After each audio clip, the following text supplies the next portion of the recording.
Buenos días, queridos hermanos. Es una bendición, ¿no?, que nosotros podamos reunirnos como iglesia, como cuerpo. Jesús va a venir por una iglesia. Un día hablaba con una persona, no de acá, de otro país, que pensaba que puede creer en Cristo sin pertenecer a un rebaño, ¿no? Puede ser alguien que fielmente sigue a Dios, pero sin ser parte de la iglesia. Y me recordaba lo que dijo en su momento Charles Spurgeon, que los perros andan solos, pero es muy difícil ver una oveja sin un rebaño y sin un pastor. Si soy creyente, no soy perro, soy una oveja. Necesito un pastor, pero necesito un rebaño. Venir los domingos no es algo que hacemos porque nos toca hacer. Nos reunimos porque estamos a reunirnos afirmando una verdad de quiénes somos y a quién estamos adorando. Jesús murió para que nosotros, por medio de esa muerte, seamos también la familia de Dios.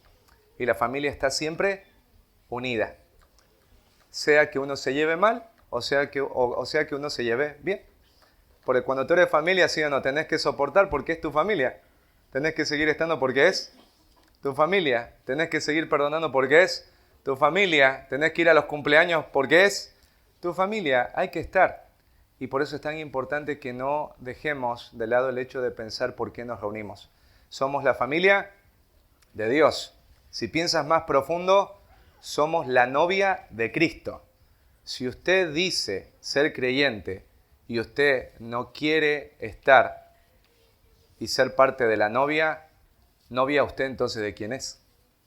¿No es cierto? La novia ¿dónde tiene que estar? Y donde está el novio, la esposa está donde está el esposo. Pero la iglesia también es el cuerpo de Jesús. Si usted dice que es de Jesús y usted no quiere estar dentro del cuerpo, ¿dónde se ha visto un órgano que pueda vivir fuera del cuerpo? Se muere. Los órganos están para estar dentro del cuerpo. Si el órgano no está dentro del cuerpo, el órgano no puede permanecer por largo tiempo con vida. Así que, hermanos, querida iglesia, recuerden que los domingos nos juntamos acá a adorar a Dios, porque somos su familia, somos la novia, somos su cuerpo. Amén. Amén. Yo no sé cuántos de ustedes han tenido la posibilidad de irse a la playa, pero ustedes saben que cuando uno se está bañando en la playa hay corrientes en la playa.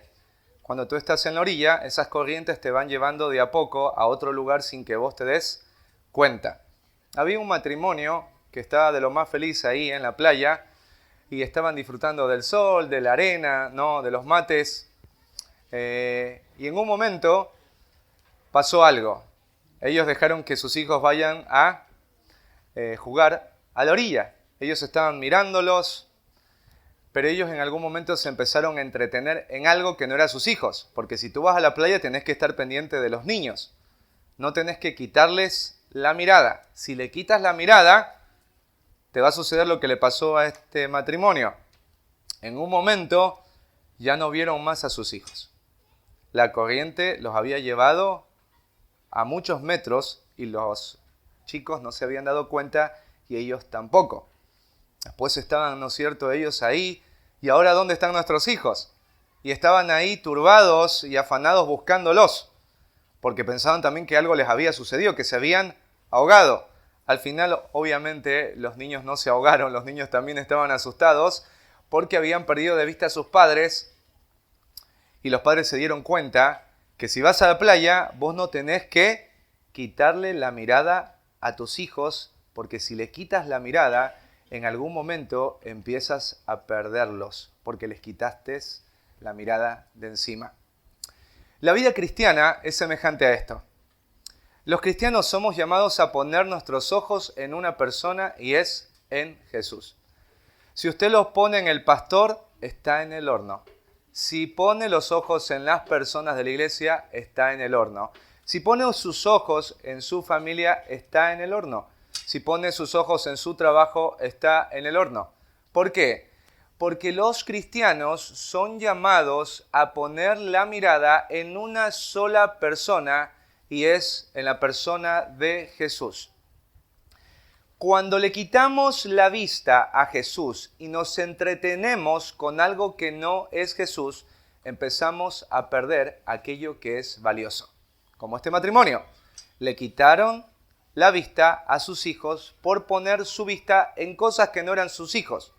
Y empezaron de a poco a perder a sus hijos. Gracias a Dios los encontraron.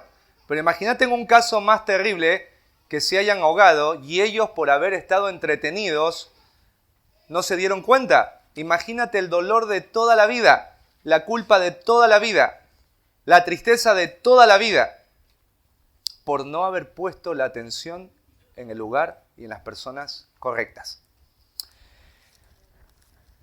En la anterior reunión de Cena del Señor, en el libro de Hebreos, en el capítulo 2, hay una exhortación que el autor hace y está relacionada a la salvación. Dice ahí en el versículo 1, por tanto, es necesario que con más diligencia atendamos a las cosas que hemos oído, no sea que nosotros nos deslicemos. Porque si la palabra dicha por medio de los ángeles fue firme, y toda transgresión y desobediencia recibió justa retribución, ¿cómo escaparemos nosotros si descuidamos una salvación tan grande? La cual, habiendo sido anunciada primeramente por el Señor, nos fue confirmada por los que oyeron, testificando Dios juntamente con ellos, con señales y prodigios y diversos milagros y repartimientos del Espíritu Santo según su voluntad.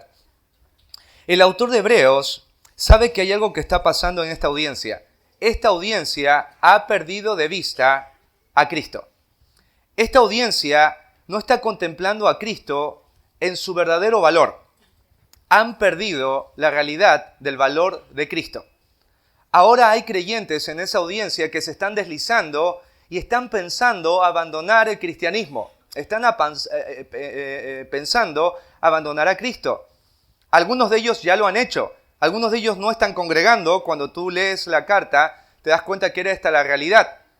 Y el autor de Hebreos escribe esto para que ellos puedan mirar a Cristo y no mirarlo como quizás muchos están mirándolo, sino como lo más valioso, lo más grande, lo superior, más allá de cualquier otra cosa que ellos hayan conocido, que vayan a conocer. Mira, el punto es este. Lo que tú valoras es lo que vas a considerar. Si tú pierdes de vista el valor de algo, ya no lo vas a tener en cuenta. Pero cuando algo es sumamente valioso para ti, no lo vas a perder de vista.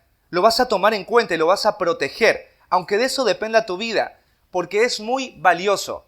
Nadie descuida algo que considera valioso. Si tú no consideras valioso algo, lo vas a abandonar. Si no consideras algo valioso, lo vas a perder. Si no consideras algo valioso, vas a ser indiferente a eso. Si no consideras que algo es valioso, vas a dejar que otras cosas tomen el lugar de eso valioso y te vas a olvidar. Que te pase con las llaves, que te pase con el auto, que te pase con el baño de tu casa, que te pase con muchas cosas, no es una tragedia tan grande como cuando esto está relacionado a Cristo Jesús. Cuando tú empiezas a dejar de ver el valor de Cristo. Y Cristo se convierte en una figura del domingo, pero en la semana Cristo no es más valioso, no es tan valioso, ha perdido el fulgor, ese brillo que al principio de tu vida cristiana tenía y que te movió a una vida radical, que te movió a una vida de sacrificios, que te movió a una vida de un constante deseo por hacer su voluntad. El autor no está escribiendo a una iglesia nueva, está escribiendo a una iglesia que durante años y décadas ha escuchado la misma verdad, pero ellos han perdido de vista a Cristo. Y lo que está haciendo el autor es demostrar que Cristo es superior. ¿Superior a qué? ¿Y por qué? Bueno, es una audiencia judía. Ellos estaban deslizándose al punto de que muchos estaban buscando volver otra vez al judaísmo. Entonces, el autor se toma el tiempo para mostrarles cómo hacer eso sería una tragedia para ellos. Por eso acá en el capítulo 2 dice es necesario que con más diligencia pongamos atención a las cosas que hemos oído, no sea que nos deslicemos. Cristian utilizó la palabra naufragar. Cuando un barco naufraga es una tragedia, porque se echa a perder el barco y se echa a perder toda la tripulación. Entonces, cuando una persona deja de considerar el valor de Cristo y la obra de Cristo, esa persona empieza a naufragar. Y cuando naufraga una persona de su fe, termina corrompiéndose más de la forma en la que Cristo le halló al principio de su vida. Hay muchos cristianos que están a punto de naufragar. Quizás algunos estén acá presentes. Tú estás acá, pero has perdido de vista no a Cristo, sino el valor de Cristo. Y hay otras cosas que están entreteniéndote. Hay otras cosas que están ocupando el valor de Cristo. Y esas cosas que ocupan el valor de Cristo, de a poco te están deslizando. Quizás hoy tú no estés como un barco, ¿no es cierto?, todo destruido y con toda la tripulación a bordo sin vida, pero ya estés en alta mar. Ya no estás en la orilla. Y mucho de lo que antes hacías para Cristo, muchos de los sacrificios que hacías para Cristo, la obediencia fiel y diligente que tenías hacia Cristo, hoy ya no está, porque has naufragado. Y si tú naufragas, tienes que saber que hay destrucción. Hay muchos cristianos que creen que el descuidar a Cristo y descuidar su salvación no trae consecuencias, pero sí trae, hermanos, consecuencias. Por eso en Filipenses dice, ocupaos de vuestra salvación con temor y temblor. Trabajen esforzadamente en su salvación con temor y temblor. ¿Por qué? Porque es una gran salvación. Aquí el autor de Hebreos dice, si en el antiguo pacto, ese pacto que vino por medio de la ley a través de ángeles, en la gloria de Sinaí, en aquellos que lo desobedecieron y lo pisotearon, recibieron una retribución, ¿cómo escaparemos nosotros si descuidamos una salvación tan grande? Porque bajo el antiguo pacto, la expiación de los pecados era por medio de sacrificios animales. Pero la expiación del nuevo pacto no está basada en sacrificios de animales, sino en el sacrificio del eterno, fiel y perfecto Hijo de Dios. Por eso es tan importante que hoy tengas en cuenta aún por qué razón Dios le dio la cena del Señor a la iglesia. En su momento, alguien un día me escribió este mensaje. O también algunos me lo han dicho, Diego, perdóname.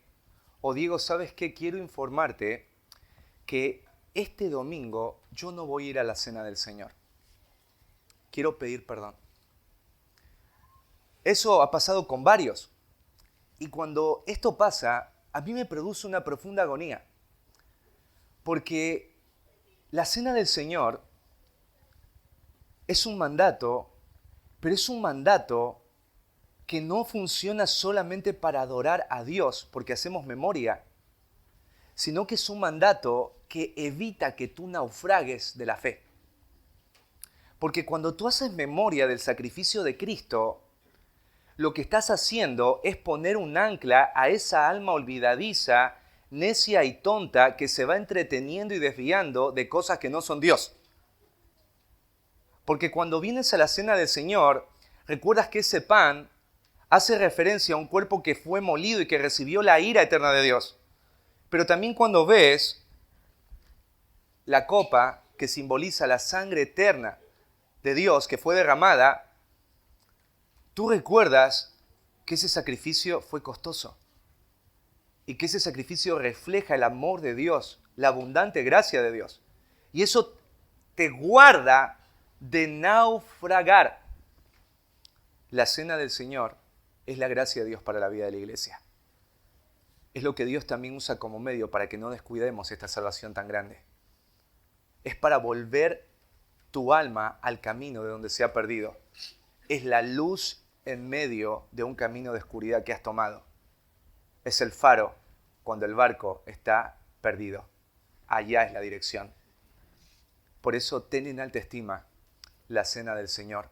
No solo por lo que se recuerde la adoración a Dios, sino por tu propia alma.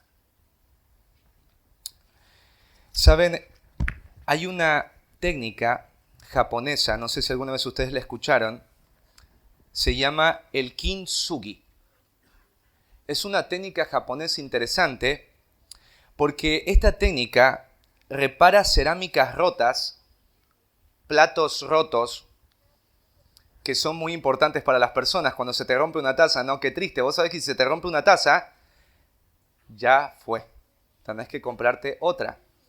Pero este arte, el kintsugi, hace algo, embellece en gran manera la cerámica rota y partida.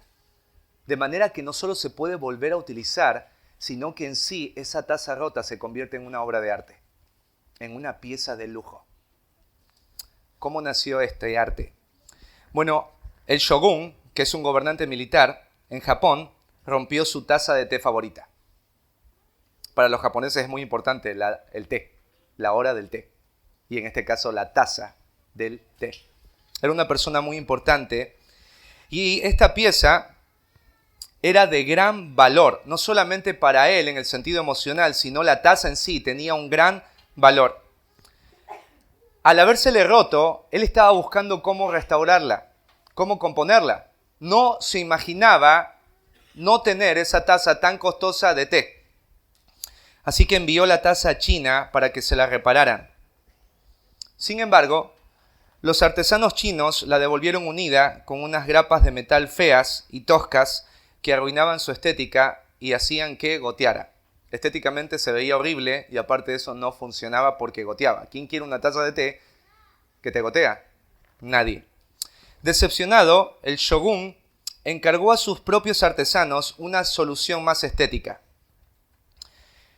Estos artesanos decidieron unir los fragmentos usando laca natural derivada de la resina de un árbol. Y antes de que se secara, espolvorearon las líneas con polvo de oro puro. Imagínate la taza, toda estaba unida con resina del árbol y antes de que se seque la resina, ponían en todas las grietas oro puro. El resultado no solamente era el recobro de la función, sino que esa pieza dañada se convirtió en una obra de arte única y más valiosa que la primera. Hoy te quiero hablar, el título de la predicación de hoy es Jesús, el gran restaurador. Porque cuando nosotros pensamos en Jesús como el restaurador, tenemos que pensar qué fue lo que se dañó y qué fue lo que restauró y de qué manera no se restauró. Vamos a ver, el shogun tenía una taza, solo una, de té favorita y costosa en gran manera. Dios tiene solo un diseño que soberanamente Él marcó y registró. Dios no tiene plan B, Él tiene siempre plan A. ¿Cuál es el diseño ordenado por Dios que vino a restaurar Cristo? Vamos ahí a nuestras Biblias, a Hebreos capítulo 2, y vamos a leer del versículo 5 al versículo 9.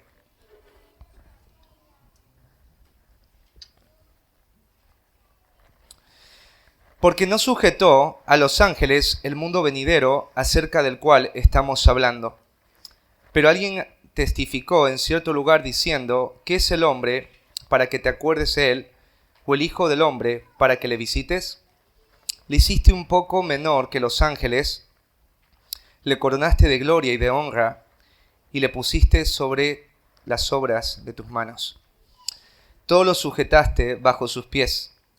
Porque en cuanto le sujetó todas las cosas, nada dejó que no sea sujeto a él, pero todavía no vemos que todas las cosas le sean sujetas. Pero vemos a aquel que fue hecho un poco menor que los ángeles, a Jesús, coronado de gloria y de honra, a causa del padecimiento de la muerte, para que por la gracia de Dios gustase la muerte por todos. ¿Cuál es el diseño ordenado por Dios y que vino a restaurar Jesús el gran restaurador? Ahí del versículo 5 al versículo 7, Dios menciona que hay una realidad en cuanto a la razón por la cual creó al hombre. Y hay un designio sobre el hombre en relación al propósito que iba a tener en medio de la creación de Dios. Y dice acá en el versículo 5 que Dios no sujetó a los ángeles el mundo venidero. Esta palabra sujeción tiene que ver con dominio y gobierno. Dios no creó a los ángeles para el dominio y el gobierno. Incluso en el versículo 14 del capítulo 1 dice que los ángeles son espíritus ministradores. Ellos son siervos y están ahí para servicio a favor de los que serán herederos de la salvación. Entonces los que están allí en la audiencia de los hebreos tienen que ver correctamente a los ángeles. Los ángeles no son superiores a Cristo y dentro del objetivo de Dios no están para propósitos de señorío, sino de servicio. Y la pregunta que viene es, ¿qué significa el mundo venidero? Porque no dice acá la palabra mundo, sino el mundo que está por venir y habla en relación al futuro. Hoy nosotros vemos el mundo de una manera, pero el mundo que hoy tú conoces de esta manera no va a ser de la misma manera. Porque un día todo lo que existe, todo lo que ves que está pasando en el mundo, Dios va a hacer algo y es restaurarlo todo. Esto de la restauración del mundo, alguien bien escribió como título de un libro, el cielo no significa el fin del mundo. Cuando creyentes se preguntan qué vamos a hacer allá en el cielo, dejan de lado la realidad de que la tierra también va a ser restaurada y que nosotros habitaremos también la tierra, porque la palabra mundo significa tierra habitada. Un día nosotros vamos a disfrutar de este mundo de la forma que hoy no lo podemos disfrutar, porque el mundo está bajo una maldición. Y cuando pensamos en el mundo venidero, pensamos en que cuando ese mundo bueno, sanado y restaurado exista, los ángeles no tendrán un papel de gobierno o de dominio. Es muy importante. ¿Y quién va a tener este gobierno y este dominio? ¿Quiénes van a ser puestos como reyes y señores? Acá el autor menciona un pasaje que es extraído del Salmo capítulo 8. ¿Qué dice este Salmo? El Salmo dice, ¿qué es el hombre para que te acuerdes de él, o el hijo del hombre para que le visites? En este Salmo, que lo escribió David, David está conmovido por la grandeza de Dios. Pero también ve en medio de toda esta grandeza de Dios, cómo Dios escogió a algo tan pequeño, tan frágil, tan limitado como el hombre, para poner al hombre en una posición de honra y de gloria. ¿Cuál es esta posición de gloria y de honra? Acá menciona que el hombre fue hecho un poco menor que los ángeles. La posición del hombre en relación a los ángeles, podríamos pensar, ¿no?, que es no relacionada al valor, sino a dónde está ubicado el hombre. Los ángeles están en la gloria, son seres celestiales, pero nosotros, los seres humanos, estamos en la tierra, no somos seres celestiales. Pero lo interesante del pasaje es que dice por un poco. Y esta palabra poco tiene que ver con tiempo. Le hiciste menor que los ángeles por un breve tiempo. ¿Qué significa? Que los seres humanos en rango van a ser inferiores a los ángeles, pero no para siempre, sino por un poco de tiempo. Porque un día la humanidad tendrá un rango celestial, como los ángeles serán gloriosos y celestiales. Y en el Salmo menciona que Dios coronó al hombre de gloria y de honra. ¿Quiénes llevaban corona en el tiempo de David? Solamente aquellos que pertenecían a la realeza. Y aquellos que pertenecían a la realeza, cuando llevaban una corona, hablando de su posición, reflejaba la gloria de ellos por esa posición que tenía, pero también esa gloria que era el resultado de su posición debía mover a los que estaban alrededor de ellos a honrarles, a respetarles y a reverenciarles. Por eso cuando uno se acercaba en el tiempo antiguo, en la monarquía, a un rey, uno no se podía acercar a saludar de cualquier manera, porque esa persona, al tener una posición de gloria, debía recibir por esa posición de gloria honra. Y Dios le dio esto a la humanidad, gloria y honra. Porque cuando lees el Génesis, dice que cuando Dios hizo al hombre, Dios lo hizo de una manera especial. Vieron que en Génesis capítulo 1 dice Dios dijo y existió. Pero cuando habla del hombre, dice Dios formó. Dios tomó con sus manos y formó al hombre y sopló. Eso no hizo con ninguna creación. Eso no hizo con las aves, no hizo con los peces, no hizo con las bestias, no lo hizo con los monos. Lo hizo solo con el ser humano. A imagen de Dios los creó. Varón y hembra los creó. El hombre y la mujer llevan el sello de la gloria porque fueron creados a imagen de Dios. Pero no solamente esto afirma el Salmo, sino que dice que Dios puso sobre el hombre las obras de sus manos. Y cuando vemos acá esto de poner al hombre sobre las obras de sus manos, está relacionado al dominio y al señorío del hombre en medio de todo lo que Dios creó. En el capítulo 1 de Génesis, Dios le dice a Adán y a Eva, fructificaos y multiplicaos, pero les dice también sojuzgad y señoread sobre todo lo creado. El hombre fue creado para señorear y dominar. Y David está escribiendo esto, está mirando esto. Cómo seres tan pequeños, tan frágiles y débiles, fueron puestos sobre la creación preciosa, maravillosa de Dios para gobernar y dominarlo todo.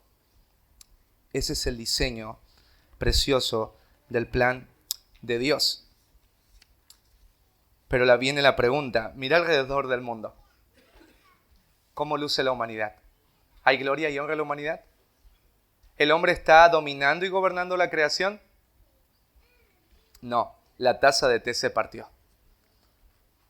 Ese diseño precioso de Dios, en un momento de la historia, dejó de ser aquello que debía haber sido. Cuando entró el pecado a toda la humanidad por medio de un hombre, y ese hombre es Adán. Y ahí vamos a ver el diseño destruido. El diseño ordenado por Dios, que este restaurador va a restaurar el diseño destruido. ¿Por qué se destruye? Porque aquí el autor, mira lo que dice en el versículo 8, todo lo sujetaste bajo sus pies. Todo está bajo el dominio, bajo el gobierno de los hombres, bajo el control de los hombres. Pero el autor reconoce que hay algo, porque en cuanto le sujetó todas las cosas, nada dejó que no sea sujeto a él, al hombre. Todo quedó sujeto, todo quedó bajo el gobierno de. No hay nada, de manera absoluta, plena. El hombre debía gobernar y señorear sobre todo. Esa potestad le dio Dios al hombre. Pero dice el autor, pero todavía no vemos que todas las cosas le sean sujetas. No vemos esto. David afirma algo que no vemos que está sucediendo. La pregunta es, ¿por qué? Bueno, en Romanos 5:12, mira lo que dice, por tanto, como el pecado entró en el mundo por un hombre, y por el pecado la muerte, así la muerte pasó a todos los hombres, por cuanto todos pecaron. Una vez que el pecado entró, el hombre perdió el señorío de la creación, la honra y la gloria que Dios le había dado. Hay cristianos que no saben cómo responder cuando alguien dice ¿por qué hay tantas catástrofes? ¿Por qué hay tanta maldad? ¿Por qué hay tanta hambre? ¿Por qué hay tanta corrupción? Si Dios está ¿por qué hay todo eso en el mundo? Bueno, porque el mundo está maldito. El mundo está maldito. Cuando tú miras la historia ahí de la Cenicienta, no de la Cenicienta, de la Bella y la Bestia, vos ves que ella entra a este castillo. Vos ves que ese príncipe es una bestia horrible. Y ves que también todos los servidores son objetos que se mueven, que hablan. Todos esos objetos y aún la misma bestia saben que hay una maldición. Y que hay alguien que tiene que romper esa maldición. Y que si no se rompe esa maldición, todos van a ser para siempre así. Ese príncipe será siempre una bestia. Y esos servidores terminarán siendo objetos que no se moverán nunca más. Tú tienes que ver el mundo como un mundo que está maldito. Un mundo que está roto. Una cerámica que se partió en 1000 pedazos y que ahora no funciona de acuerdo al orden y al diseño divino. Por eso hoy vemos el terremoto en Venezuela. En Ecuador, niños desaparecen. Los matrimonios se rompen. En las empresas hay muchas peleas entre los trabajadores y los patrones. Vos te vas a dar cuenta que el hombre no controla nada. Las fieras atacan al hombre. Los animales destruyen al hombre. La naturaleza ataca al hombre. El hombre busca controlar y gobernar todo y te das cuenta que el hombre pierde constantemente el control. Y te habrá pasado en tu casa. Quieres tener el orden y el control en tu familia y tus hijos te desbordan. Y termina siendo tu casa un caos y tu matrimonio un caos. ¿Por qué el mundo vive de esta manera? Porque hay una maldición, hay algo que se rompió. El pecado entró por medio de un hombre a toda la raza humana. La tierra gime, la tierra está en angustia. La iglesia espera también la redención. Por eso hay dolor también en la tierra. La tierra sabe, los animales saben, algo que nosotros olvidamos. Y es que este mundo no va a cambiar. Cada vez va a ser peor, porque está bajo una maldición. Pero acá viene Dios. Aparece Dios en la escena. Está esta taza preciosa de té, amada en gran manera, pero rota también en gran manera. ¿Qué va a hacer Dios? Si Shogun no estuvo dispuesto a tirar su taza de té, ¿cómo pensaríamos que el Dios eterno, perfecto y santo, desecharía a la humanidad y a la creación? No, no lo hizo. Él va a restaurar. Solo Él puede. No hay otro. Y vamos a ver lo que implicó esa restauración. Porque Shogun, cuando quiso reconstruir su taza, la envió a China y después la envió a sus servidores para que hagan el trabajo que él no podía. Pero acá Dios mismo se mete. Pero tenemos que ver cómo Dios se mete para restaurar. Porque de lo que el autor va a mencionar acá es el llamado a no descuidar esta salvación tan grande. No solo por la salvación, sino por ese Redentor tan grande que produjo esa gran salvación. Entonces el diseño destruido, el diseño recuperado, y ahora vamos a ver cómo lo hizo. En el versículo 9, el autor señala: pero vemos aquel que fue hecho un poco menor que los ángeles.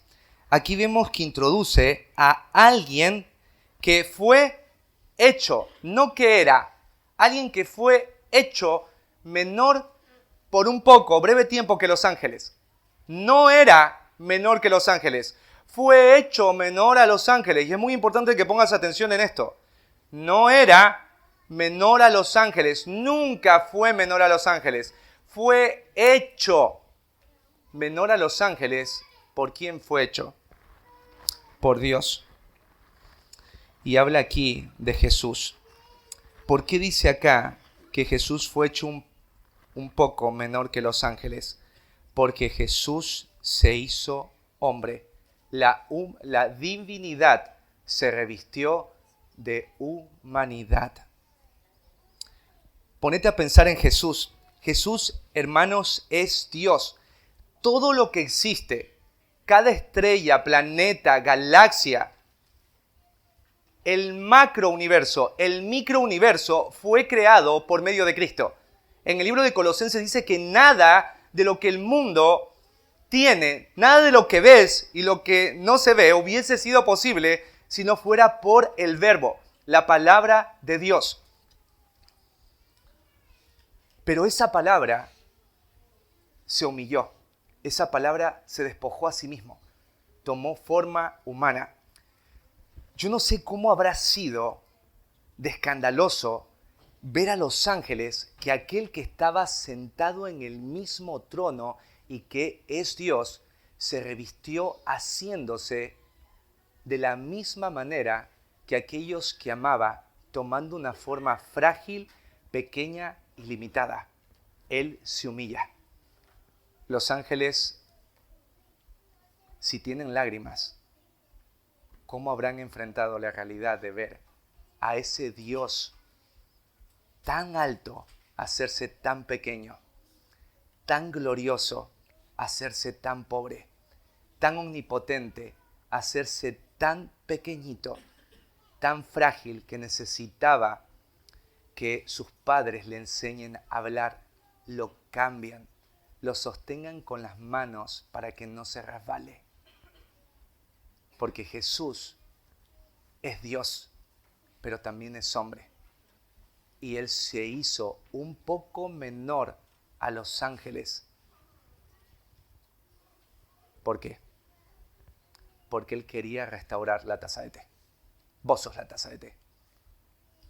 Él pudo haber dejado que tú te rompas, haberte desechado.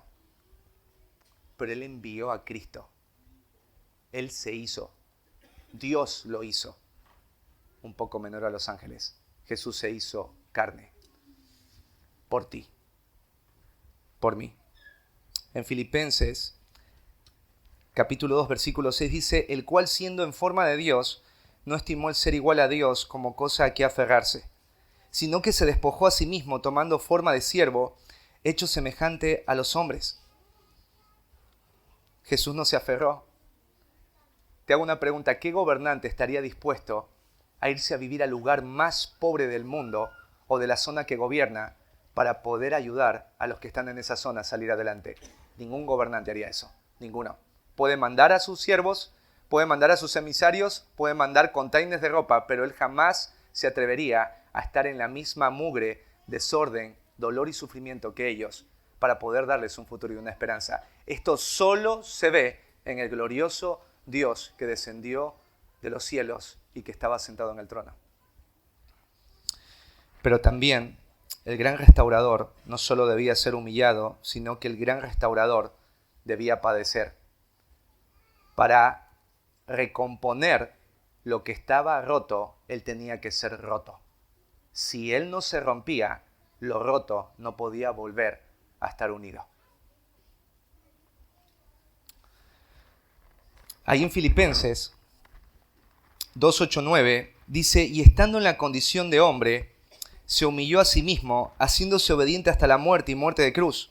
Por lo cual Dios le exaltó hasta lo sumo y le dio un nombre sobre todo nombre, para que en el nombre de Jesús se doble toda rodilla de los que están en los cielos y en la tierra y debajo de la tierra, y toda lengua confiese que Jesucristo es el Señor, para gloria de Dios Padre. No era suficiente que Él tome forma humana. Él debía en esa forma humana vivir una vida en obediencia, en perfección, que termine en un punto y es la muerte y muerte de cruz. El autor de Hebreos menciona acá que Él fue coronado de gloria y de honra a causa del padecimiento. Esta palabra padecimiento tiene que ver con una profunda angustia y sufrimiento. La redención fue muy costosa. Tu salvación le costó a Dios esto, el sufrimiento. Jesús sufrió. Mirá, acá la palabra dice que para que por la gracia de Dios gustase la muerte por todos, ¿no es cierto? Esta palabra gustase significa probar de forma personal, de manera profunda, algo. ¿Sí? Es como cuando alguien te dice, tenés que probarlo para saber lo que es, ¿no? Y vos agarrás, imagínate que alguien te dice, ¿querés probar este menjurje? Y vos lo probás y dice, horrible, horrible. Bueno, eso no es probar. ¿Sabes lo que significa esta palabra probar? Significa no solo beberte todo el menjurje, sino toda la jarra de menjurje. Y después ponerle agua y hacer así para que lo que restaba del menjurje vos también te lo tomes. Jesús se tomó todo. Jesús experimentó plenamente la muerte, plenamente el sufrimiento. Había una herejía que decía que el Jesús divino se fue antes de la crucifixión, de manera que la divinidad no estaba ahí cuando fue crucificado Jesús. Eso es mentira. Jesús probó, gustó la muerte de manera completa, de manera total, en esa cruz. Y lo hizo por ti, y lo hizo por mí. Y dice acá que por esta causa Él fue coronado de gloria y de honra. Cuando nosotros estemos en la eternidad, Jesús no es un fantasma. Él va a tener cuerpo, un cuerpo humano. Y recordaremos en esa gloria, porque en esa gloria el único que va a tener marcas, ¿quién es? Escúchame, todos tenemos cicatrices de nacimiento. Yo tengo una banda, operaciones, cirugías, cuando me caí de pequeño. Todos ustedes tienen cicatrices. Tú no vas a tener ni una cicatriz en tu cuerpo el día que estés en la gloria. Pero el único que va a tener cicatrices es aquel que está sentado en el trono. Porque esas cicatrices gritarán toda la eternidad que Él es digno de recibir la honra y la gloria, porque por medio de ese sacrificio, de ese padecimiento, de ese gustar la muerte, tú estás parado en la eternidad, alabando al Dios Trino.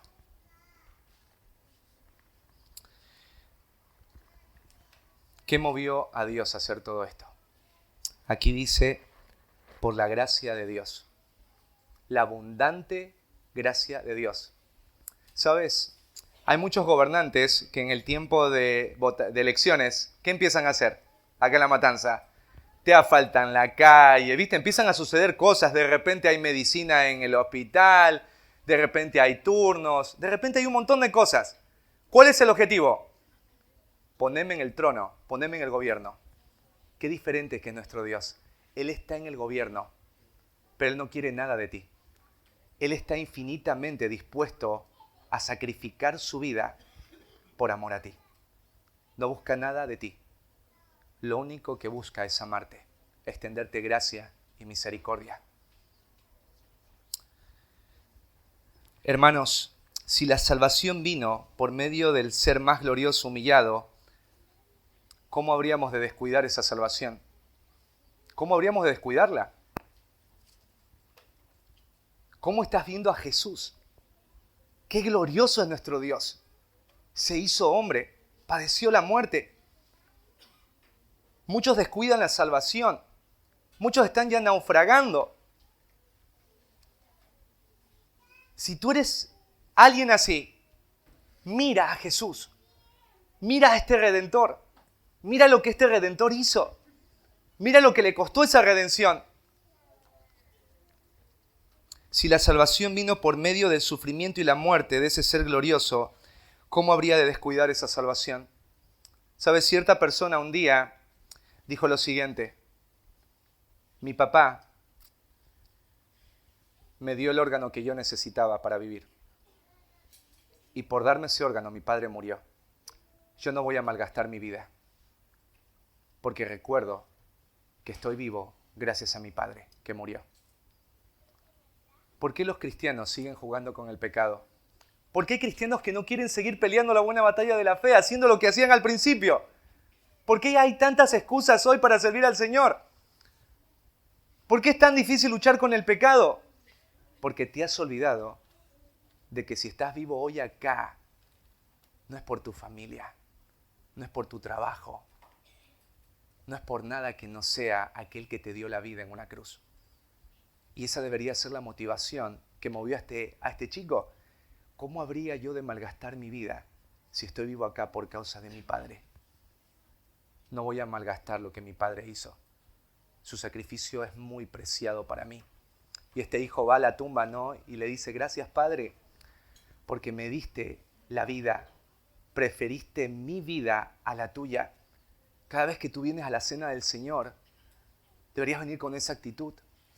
Preferiste mi vida antes que la tuya, Dios. ¿Cómo voy a malgastar mi vida viviendo para mí, viviendo para este mundo, permitiendo que el pecado gobierne mi vida? No lo voy a permitir. A Cristo le costó mucho salvarme y restaurar esta taza rota. No lo hizo con oro, fue con sangre. Si la salvación vino por medio del ser más glorioso, humillado y de sufrimiento y muerte, ¿cómo habría de pensar, hermanos, que existe algo más grande o mejor que Él? Te hago una pregunta. ¿Hay algo más grande que Jesús? No, no lo hay. Pero si tu corazón cree esto, ¿por qué te cuesta tanto honrar al Señor y darle la gloria a Él? Todos estamos acá, ¿no es cierto? Pero cuando tenemos que preferir a Cristo, nos vamos detrás de un montón de otras cosas que no son Jesús. Y a eso, hacia dónde te vas, o aquello hacia dónde te vas, en relación a Jesús, es lo que realmente tiene valor para ti.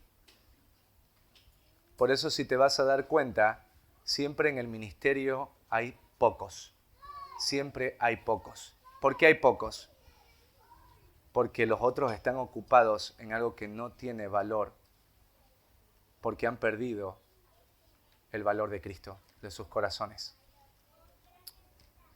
Hermanos, Cristo es superior a cualquier cosa.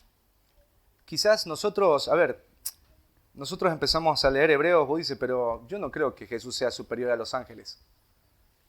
Pero por ahí tu papá es superior.